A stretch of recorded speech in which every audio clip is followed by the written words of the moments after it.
Hi, Mr. X with glossary term bearing. It's the compass direction that you're heading, except it's not exactly the same as heading. Heading is definitely the way you're heading, the way you're pointed in a certain direction at the moment, but bearing is more like where you need to go. Which way do you have to go to reach your destination? That's bearing. Bearing and heading are almost the same thing, but they're not exactly the same.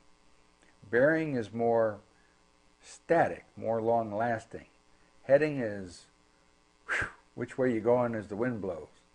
Bearing is where do you need to go. The bearing from Los Angeles to New York does not change.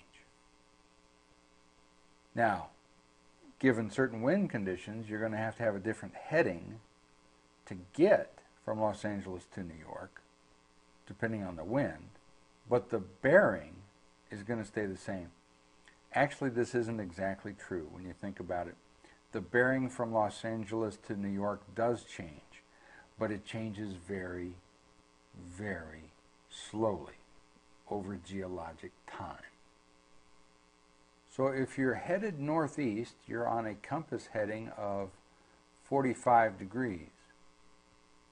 But if you need to go in this direction, then your bearing is 45 degrees. If you're pointed due east and you're headed that way, then that's your heading.